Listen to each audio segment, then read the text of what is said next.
Hariom, hope you're all doing well. It's been a long time we haven't met.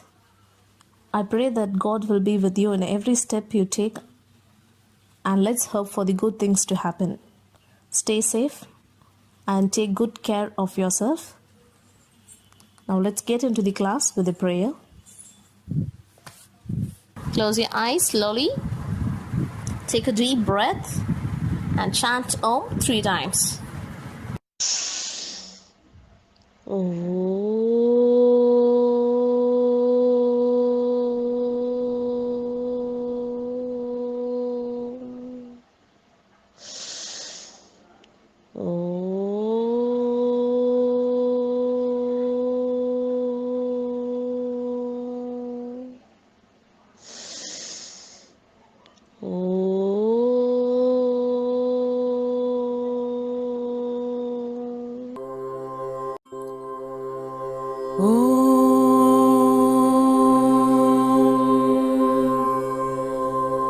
सहनाववतु सहनौ भुनक्तु सह वीर्यङ्करवावहै तेजस्विनावधीतमस्तु मा विद्विषावहै ॐ शान्ति शान्ति शान्तिः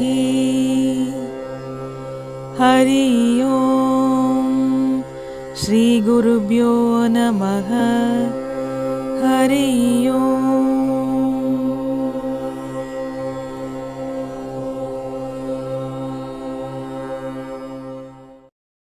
Generally, human society is constantly changing with additions, assimilations, and omissions from within and outside. Women constitute half of the population. This is imperative to have a historical understanding of the status of women through ages. The position of women was not uniform in all periods. It differed with regional variations. During the British Raj, women played an important part in Indian freedom struggle. Until independence, there was no racial changes in the status of women. A learning objective. We will be learning about the major social evils prevalent in the Indian society. Historical studies indicate that Indian women enjoyed a comparatively high status during the early Vedic period. The Aryans, who were mostly busy fighting wars, regarded women as useful and protective members of society. Now we'll see the major social evils one by one. The first one is female infanticide. Female infanticide was another inhuman practice afflicting the 19th century Indian society. It was particularly in voyage in Rajputana, Punjab, and northwestern provinces. It was mainly to avoid economic burden. Factors such as family pride, the fear of not finding a suitable match for the girl child were some of the major reasons responsible for the practice. Therefore, immediately after birth, the female infants were being killed. The company administration in India took steps to ban this practice by passing the Bengal Regulatory Act 21 of 1795, the Regulating Act of 1802 and Female Infanticide Act of 1870. Second one is feticide. Female feticide. Female feticide is also an inhuman practice which cuts across the caste, creed, class, and regional boundaries. Whether it is female infanticide or female feticide, The prime motive remained the same. In order to ban the female feticide and sex determination, the central government passed various acts. The third one is child marriage. The practice of child marriage was another social disgrace for the women. In 1846, the minimum marriageable age for a girl was only 10 years. The Native Marriage Act was passed in 1872. It fixed the minimum marriageable age of girls at 14 and boys at 18. And again in 1930, the Central Legislative Assembly passed Rai Sahib Harbilas Sarada's Child Marriage Bill, fixing the minimum marriageable age for the boys at 18 and 14 for girls. It was later amended to 18 for girls and 21 for boys according to Hindu Marriage Act 1995. And the fourth one is Sati. Sati was social evil that prevailed in Indian society, especially among the Rajputs. Earlier it was a voluntary act, but later by the relatives forced the widow to sit on the funeral pyre. The Italian traveller Niccolo Conti, who visited Vijayanagar about the year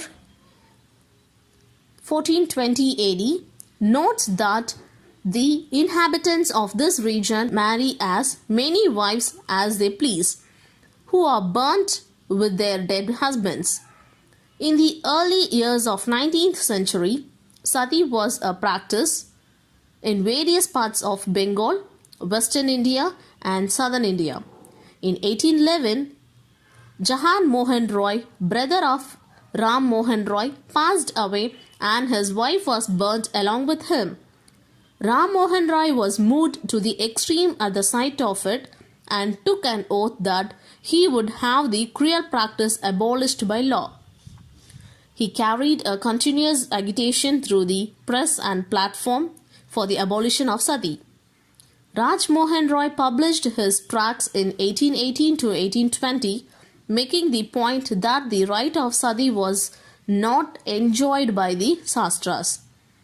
This material was used by the Serampore missionaries to shatter the generally accepted view that sati was an integral part of the Hindu religion.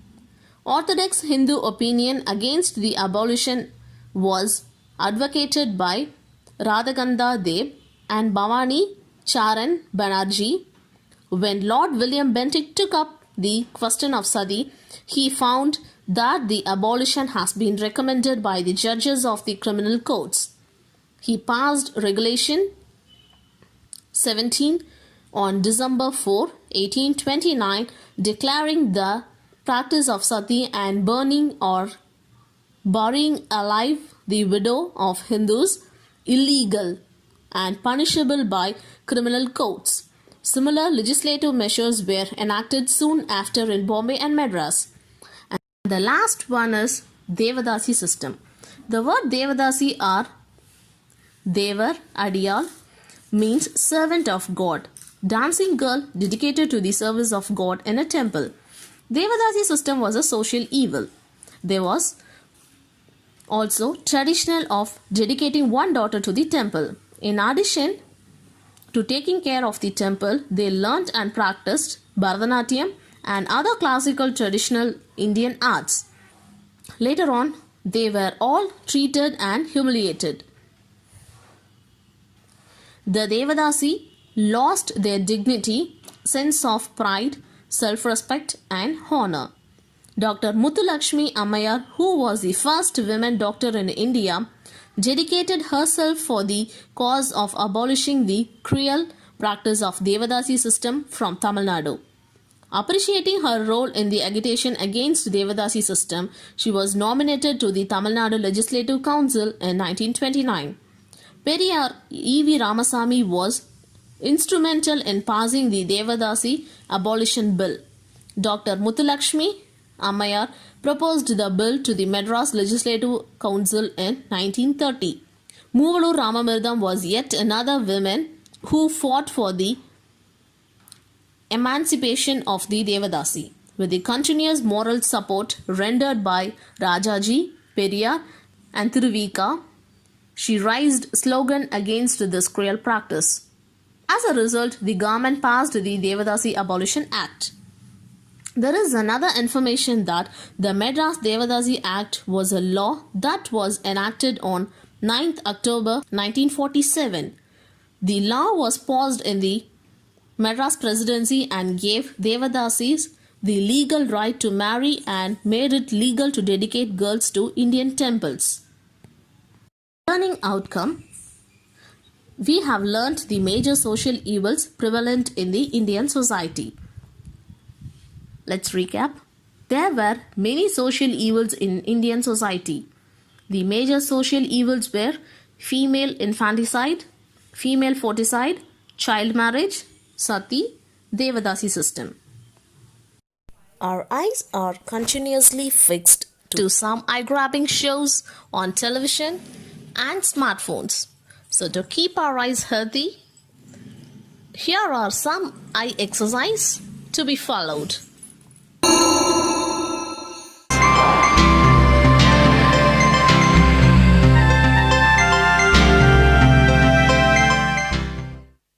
Sit down on the ground comfortably. Without moving your head and neck, look upwards and then downwards. Keep your neck and back straight.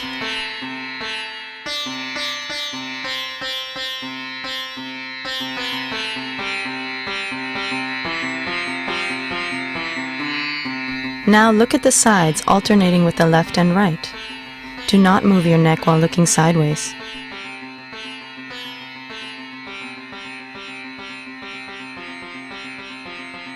Now look to your left, then look upwards. Move your eyes right and then look down. Look upwards, to your right, and then down.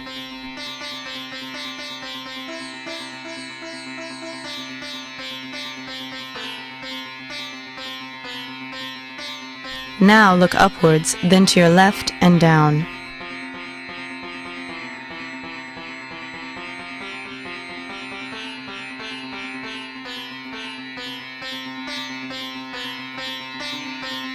Now alternatively, look to your left once after looking upwards, before looking down, and then look to your right the next time after looking up.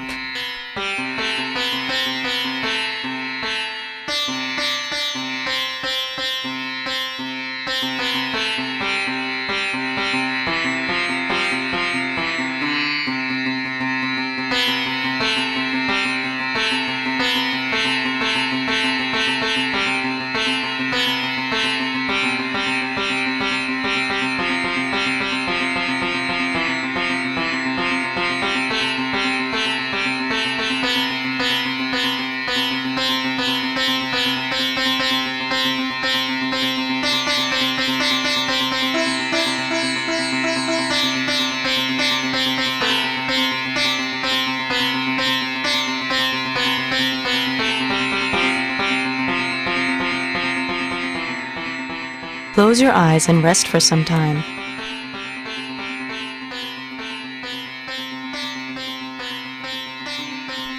Sit comfortably and bring your hands straight forward at shoulder height and raise your thumbs.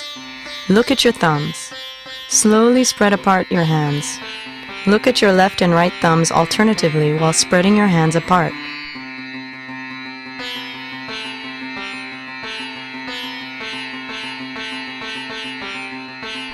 Bring your hands together, continuing to look at your left and right thumbs alternatively.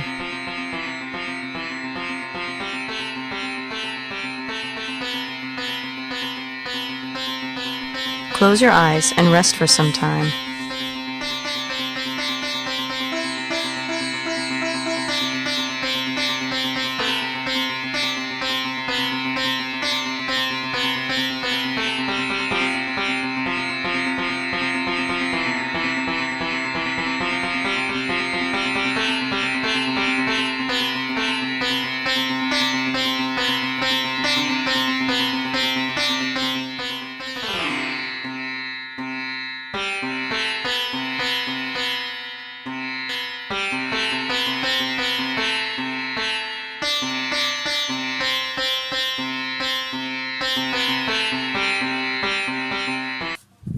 Close your eyes slowly.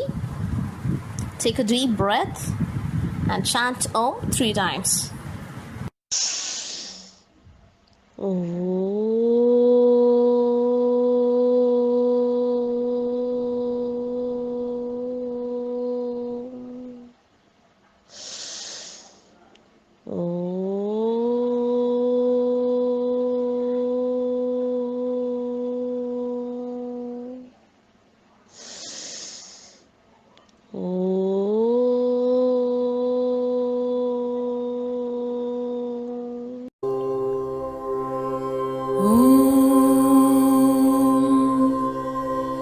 पूर्णमद पूर्णमिदं पूर्णात् पूर्णमुदच्यते